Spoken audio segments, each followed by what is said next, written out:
Many of the drivers of mainstream Islamophobia in the last 10 years are a result of a small, highly organized, professional, interconnected network that has been funded nearly to the tune of $43 million over the past 10 years.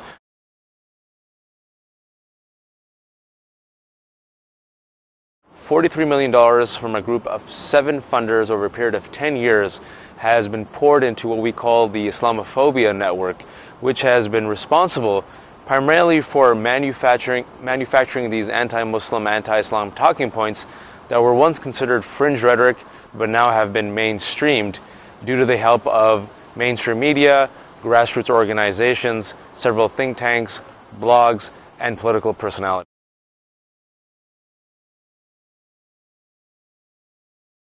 First and foremost, it's very clear that this is lucrative. People are making money by using fear and bigotry and dividing Americans along racial and religious lines.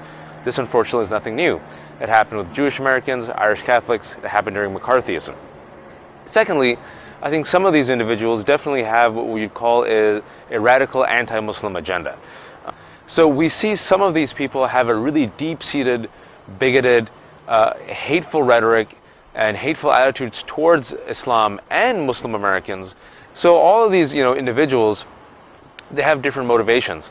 But if we read their own words, their own articles, you see their appearances on Fox News, you go hear their panels, it's very clear that they have an exaggerated, bigoted view of Muslims, a monolithic view of Muslims, where they paint the vast majority of Muslims, 1.5 billion of them, as being anti-American, stealth jihadists, potential suspects, enemies, the other, quote-unquote, them, and they are profiting immensely with this type of rhetoric, which is harmful not only to our national security, but also it's harmful to our American values.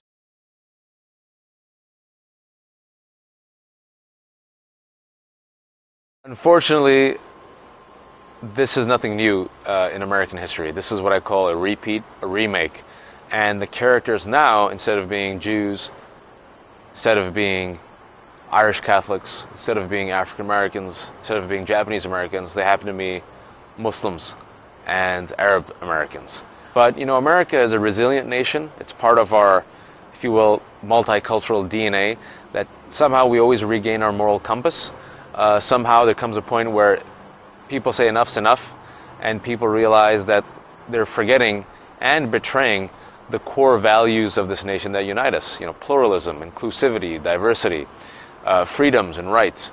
Many of the allies who have stepped up to assist and help Muslim Americans against this barrage of Islamophobia are those individuals from communities that were once marginalized.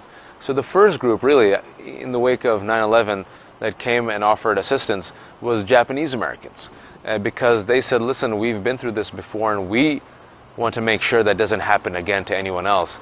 And the overwhelming majority of Muslim Americans, according to study after study, are anti-Al-Qaeda, anti-extremism, are in tune with American values, are seen as quote-unquote moderate, educated, diverse, loyal, and so forth. So I think it's, moments of crises like this provide also moments of opportunity for bridge building and, if you will, to create a coalition of the willing in which different communities of different ethnicities, different politics, different religions unite over some shared values.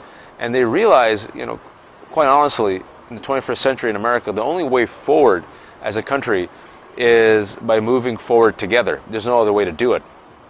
And likewise, Muslim Americans as a community are realizing that, we can no longer remain insular, culturally isolated. We also have to help our fellow neighbors. What we've seen here, especially in the rise of Islamophobia in 2012, is a lot of faith-based allies, political allies, individuals, just concerned citizens who realize this is a poison that is poisoning the well. They realize, Islamophobia is preying on fear and ignorance and hate. It's dividing us. There's nothing positive that comes out of it. These are not the values we teach our children, and we're going to stand up against it. So I think it's encouraging.